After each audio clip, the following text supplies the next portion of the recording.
So let's talk about refugees and employment. There is a common misconception about refugees, and that is that they are leeches on our society. They are sucking up the country dry. They are this terrible threat to America. And when Obama was president, how many times did we hear about how Obama has opened up the border and allowed these third world savages to flood our wonderful country? Which is quite ironic because a lot of times when liberals attack or criticize Trump's immigration policy, what do we hear? He's simply doing what Obama had been doing already, or he's simply doing a policy that Obama signed off to. Which is ironic because, well, why weren't you guys praising Obama's immigration policy when he was president? You guys were attacking Obama, but when Trump does things similar to Obama's policy, all of a sudden, well, he's simply doing what Obama was doing. All of a sudden, Obama's immigration policy was great. It was just like Trump's.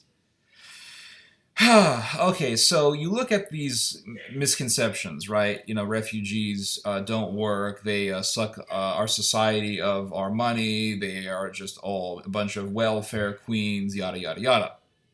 But then you look at the reality, right? You look at these statistics. You look at the numbers, and what you find is really something that is completely different from the common right-wing claptrap about how refugees are just enemies of the state and enemies of society and of the beautiful, wonderful, hardworking American people.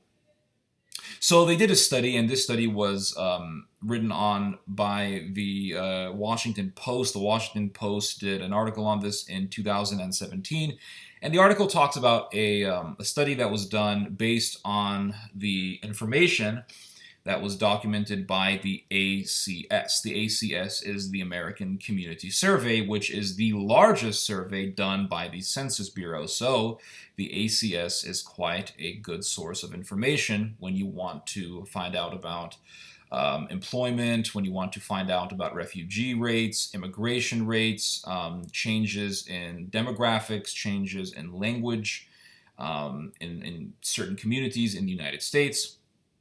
Millions and millions of people have been surveyed by the ACS. So it is a reliable source of information. It's not like I'm pulling this out of, I don't know, some SJW snowflake website. This is coming straight from the US government.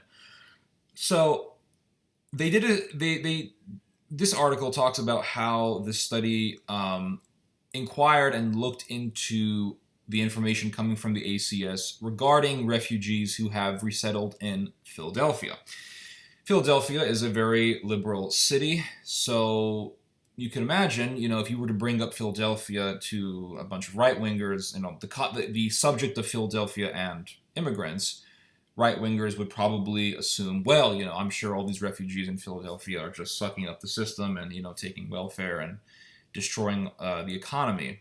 Well, the truth is the opposite of that. So this is what the article says. It says here, we found that the median household income estimate for refugees resettled in the area is $37,574, which is close to Philadelphia's ACS median household income estimate of $38,253.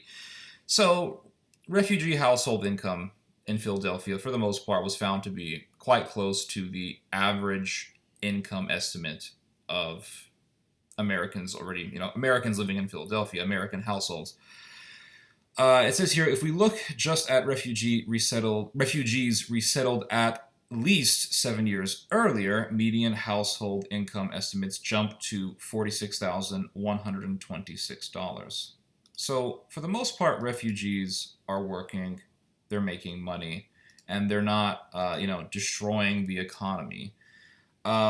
Now, I find it interesting. I'm pretty sure that I'm actually curious to see if this really is the case, but I wonder. I shouldn't say I'm pretty sure, but I wonder what the reaction would be if a lot of these anti-immigration people would see this data. What would their reaction be? I'm wondering if the reaction would be something like, Well, look at all these foreigners coming over. They're making all this money. They're taking our jobs. So it's interesting when refugees or undocumented immigrants or immigrants in general get jobs and make a 10,000 or a when they make an annual income in the tens of thousands, like 37,000, 38,000, 42,000, something like that. All of a sudden, they're taking our jobs. If they come to the United States, they get jobs. They make an annual income that is close or equal or more than the average income of the American household. They're taking our jobs. If they come here and they apply for food stamps, it's all of a sudden, well, they're not even working. They're just taking our money. It's a lose-lose situation when you're arguing with these people. If you tell them, hey, look, these people are actually working and they're making money. Oh, look, they're stealing our jobs. Those jobs should be given to the average, hard-working American citizen or the average hard-working white male or something like that. If you show them information about refugees using food stamps, well, look, they're not even working. They're not even productive people in our society. They're just taking welfare. Now, that leads us to the next topic of the study, and that is refugees and food stamps. The majority of refugees on food stamps are the ones who have just come here. New arrivals usually go on food stamps because they're completely new. They're completely foreign. They are culture shocked. They know little to nothing about how the American society works and functions. They don't speak the language. They're pretty desperate, so it's understandable that they would apply for food stamps. But the majority of refugees, after a period of 7 years or so, are not really on food stamps. So the study says, the article on the study says, about 36% of the refugees identified in the ACS data reported using food stamps. However, the highest use is among new entrants just beginning to rebuild their lives. Among refugees resettled 7 or more years ago, only about 25% were using food stamps, the same rate as all Philadelphians in the comparable ACS data. So within 7 years, refugees are pretty self-sufficient. This whole idea of refugees stealing our jobs, destroying America, this goes back to Obama. Obama opened up the border. They are all flooding America, right? They're invading the country. So I want to share with you guys something. I help run a nonprofit, and we have helped refugees. And so as someone who has been studying the subject of refugees and someone who has really been passionate and enthusiastic about the cause of the immigrant and the cause of the refugee, I would like to share with you a little bit of information about someone who we have helped. So a number of years ago, I was attending a church, and there was a man from Nigeria who had come to this church, and I asked him where he was from, and he said that he was from Nigeria, and I said, how long are you going to be staying in the U.S.? And he said, well, I'll be staying here for a few weeks, yada, yada, yada. And then a few weeks had passed, and, well, he was still living in the U.S. He had not gone to, he had not gone back to Nigeria. So I asked him, hey, you're still here, what's going on? And he looked at me and he said, I do not want to go back to Nigeria. And who could blame him? Who the hell wants to go back to Nigeria? Now, he had come to the U.S. on a visa, and he was worried that his visa would be expired before he could get himself legal status or some sort of legal status to stay in the country without, the prospect of being deported. And he was terrified by being deported. He was absolutely terrified about being forced to go back to Nigeria.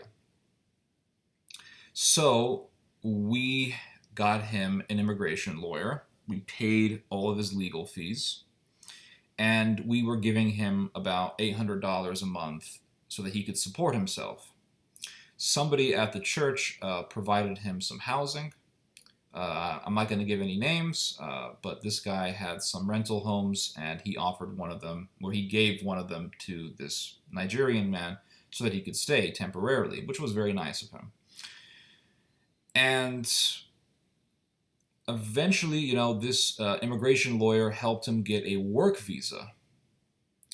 And immediately after getting the work visa, he got himself a job. And he got himself a job at a bakery carrying boxes. So I want to read to you guys an email that he sent me, because I haven't spoken to him in a while. So a few days ago, I sent him an email wanting to, touch bases with them and to get an idea as to, where he is in society. And so I asked him, how are you? How's your life, etc., etc. And this is what he wrote me. Life has been fine, sir. I have been working at the same place, and I'm not going to name the place for obvious reasons, for 17 months now. So he's been working at the same job for 17 months. I bought a vehicle in July. Unfortunately, a lady hit me in October 14th and ruined both my car and hers. I had full coverage and insurance paid for my vehicle, and I closed the car note with the lien holder. Right now, I am in the process of looking for another vehicle and also looking at changing jobs because this job is affecting my health. We work 12 hours from 4:30 p.m. till 4:30 a.m. for 12 days straight, then have 2 days of Saturday and Sunday, then come back and work 12 days straight in freezing temperatures in the freezer packaging. So we basically are working 26 days a month at $10.25 an hour. After 1 year, it was increased to $10.50 an hour. It barely pays all my bills, and I send a little something to my wife every month. I try to eat mostly organic and my African food. No smoking, no meat, only fish and eggs. No sodas, no alcohol, no watching television. I live by myself in a studio apartment. I am very grateful for all your family did for me, and you basically saved my life, and it is the fruit that I am using to work. I pray for you as I ask you to pray for me also. So there is a testament of an evil refugee. He's working for over $10 an hour in a giant freezer for 12 hours straight. He gets only a few days off in a month. He's working mostly every single day of the month, doing some pretty strenuous work. And he's not really complaining. In fact, I met this man last night to give him some assistance in something, and he's living his life.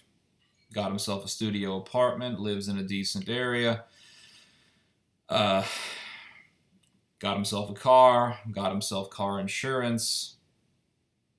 He is working his way up to live the American dream. Yeah, so Americans, a lot of you guys are just getting caught up in this anti-refugee hysteria, and this whole idea of refugees destroying America is really a fantasy. Anyway, hope you guys have enjoyed this video. Hope you guys have learned something from this video. You guys just heard some theology. God bless.